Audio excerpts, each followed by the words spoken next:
ಐಶ್ವರ್ಯ ಗೌಡ ವಂಚನೆ ಪ್ರಕರಣ ಬಗೆದಷ್ಟು ಬಯಲಾಗ್ತಾ ಇದೆ. ಡಿ.ಕೆ. ಸುರೇಶ್ ಸಹೋದರಿ ಅಂತ ಹೇಳ್ಕೊಂಡು ಇನ್ನೆಷ್ಟು ಮಂದಿಗೆ ವಂಚನೆ ಮಾಡಿದಾಳು ಅನ್ನೋದು ಗೊತ್ತಾಗಬೇಕು. ಕರೆಕ್ಟ್. ಈಗ ಆಲ್ರೆಡಿ ಈ ಪ್ರಕರಣಕ್ಕೆ ಸಂಬಂಧಪಟ್ಟ ಹಾಗೆ ಐಶ್ವರ್ಯ ಗೌಡಳನ್ನ ಅರೆಸ್ಟ್ ಮಾಡಲಾಗಿದೆ. ಅದರ ಜೊತೆಗೆ ನ್ಯಾಯಾಂಗ ಬಂಧನಕ್ಕೂ ಕೂಡ ಕೊಡಲಾಗಿದೆ. ಸುಮಾರು 9 ಕೋಟಿ ರೂಪಾಯಿಯಷ್ಟು ಹಗರಣ ಅನ್ನುವಂಥದ್ದು ಗೊತ್ತಾಗ್ತಾ ಇದೆ. ಇದರ ಜೊತೆಗೆ ಮತ್ತೊಂದಷ್ಟು ದೂರುಗಳು ದಾಖಲಾಗ್ತಾ ಇದೆ. ಅದರಲ್ಲೂ ಸೆಕೆಂಡ್ ಹ್ಯಾಂಡ್ ಕಾರ್ನ ಪ್ರಸ್ತಾಪ ಮಾಡಿ ಕೊಡಿಸ್ತೀನಿ ಅಂತ ಹೇಳಿ 6 ಕೋಟಿಗೂ ಅಧಿಕ ಹಣವನ್ನು ವಂಚಿಸಲಾಗಿದೆ ಅಂತೇಳಿ ಮತ್ತೋರ್ವ ವ್ಯಕ್ತಿ ಕಂಪ್ಲೇಂಟ್ ಅನ್ನ ಕೊಟ್ಟಿದ್ದಾರೆ. ಇನ್ನು ಮತ್ತೋರ್ವ ಜ್ಯುವೆಲರಿ ಮಾಲೀಕ ಕೂಡ ಡಿ.ಕೆ. ಸುರೇಶ್ ವಾಯ್ಸಲ್ಲಿ ನನಗೂ ಕೂಡ ಇದೇ ರೀತಿಯಾಗಿ ವಂಚಿಸಲಾಗಿದೆ ಅನ್ನುವಂಥದ್ದು ಆರೋಪವನ್ನ ಮಾಡಲಾಗ್ತಾ ಇದೆ. ಹಾಗಾದ್ರೆ ಈ ಐಶ್ವರ್ಯ ಗೌಡ ಜೊತೆಗೆ ಆಕ್ಟರ್ ಧರ್ಮ ಇವರಿಬ್ರು ಸೇರ್ಕೊಂಡು ಇನ್ನೆಷ್ಟು ಮಂದಿಗೆ ವಂಚಿಸಿದ್ದಾರೆ ಅನ್ನುವಂಥದ್ದು ಸಹಜವಾಗಿ ಗುಮಾನಿ ವ್ಯಕ್ತವಾಗ್ತಾ ಇದೆ.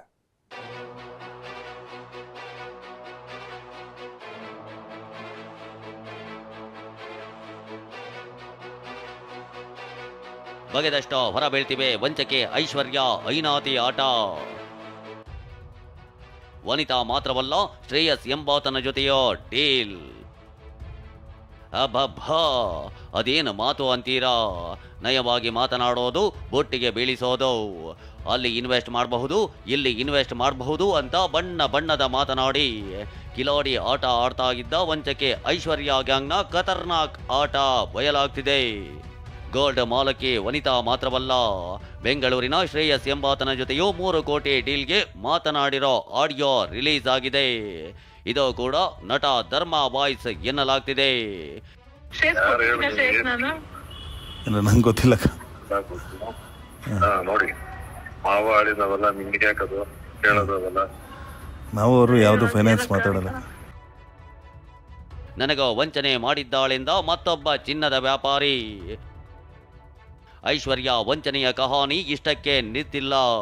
ನನಗೂ ಡಿ.ಕೆ. ಸುರೇಶ್ ಧ್ವನಿಯಲ್ಲೇ ಮಾತನಾಡಿ ವಂಚಿಸಿದ್ದಾರೆ ಅಂತ ಮತ್ತೊಬ್ಬ ಚಿನ್ನದ ವ್ಯಾಪಾರಿ ಬೆಂಗಳೂರಿನ ಜೆಪಿ ನಗರದ ಸೋನು ಲಮಾಣಿ ಆರೋಪಿಸಿದ್ದಾರೆ. ಅವರು ನನಗೂ ವಂಚನೆ ಮಾಡಿದ್ದಾರೆ. 5.5 ಕೋಟಿ ರೂಪಾಯಿ ನನ್ನೆಲ್ಲೂ ವಂಚನೆ ಮಾಡಿದ್ದಾರೆ. ನಾನು ಜೆಪಿ ನಗರ ಪೊಲೀಸ್ ಠಾಣೆಯಲ್ಲಿ ದೂರು ಕೊಡಬೇಕು ಅಂತ ಇದ್ದೀನಿ. TV9 ಜೊತೆ ಮಾತನಾಡಿದ ವ್ಯಾಪಾರಿ ಸೋನು ಲಮಾಣಿ ತೇಟ್ ಡಿ.ಕೆ. ಸುರೇಶ್ ಧ್ವನಿಯಲ್ಲೇ ನನ್ನ ಜೊತೆಗೆ ಮಾತನಾಡಿದ್ರು ಅಂತ ಆರೋಪಿಸಿದ್ದಾರೆ. ಮತ್ತೆ ನಾನು ಡಿ.ಕೆ. ಸುರೇಶ್ ತಂಗಿ ಅಂತಂದು ಹೇಳಿ ಇದು ಮಾಡಿರೋದು, ಮತ್ತೆ ಬೋನ್ಸರ್ನ ಕರ್ಕೊಂಡ್ಬರೋದು ನೋಡಿದ್ರೆ ಒಂದು ಒಳ್ಳೆ ಉದ್ಯಮಿ ಇದ್ದಾರೆ ಅಂತ ನಾನು ನಂಬಿದ್ದೆ ಸರ್. ಡಿ.ಕೆ. ಸುರೇಶ್ ಅವರು ವಾಯ್ಸ್ ತರನೇ ಮಾತಾಡಿದಂಥವ್ರು ಧರ್ಮೇಂದ್ರ ನಟ ಅವರು. ನಟ ಧರ್ಮ ನಾಪತ್ತೆ, ಪೊಲೀಸರಿಂದ ಹುಡುಕಾಟ. ವಂಚನೆ ಕೇಸ್ನಲ್ಲಿ ನಟ ಧರ್ಮ ಹೆಸರು ಕೇಳಿ ಬಂದಿದೆ.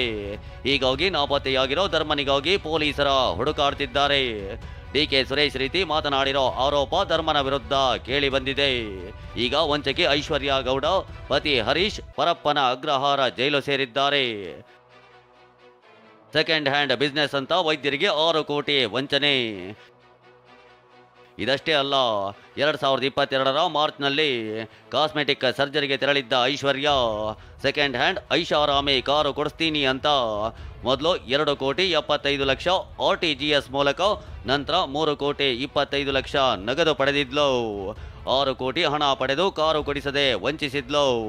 ಹಣ ಕೇಳಿದ್ರೆ 2023ರಲ್ಲಿ ಹಣ ಕೇಳಿದ್ದಕ್ಕೆ ರೇಪ್ ಮಾನಹಾನಿ ಕೇಸ ಹಾಕ್ತೀನಿ ಅಂತ ವೈದ್ಯ ದಂಪತಿಗೆ ಬೆದರಿಕೆ ಹಾಕಿದ್ದಲ್ಲದೆ 2 ಲಕ್ಷ ರೂಪಾಯಿ ಸುಲಿದಿದ್ಲು. ವಿಜಯನಗರ ಠಾಣೆಯಲ್ಲಿ FIR ಕೂಡ ದಾಖಲಾಗಿತ್ತು. Bureau report TV9.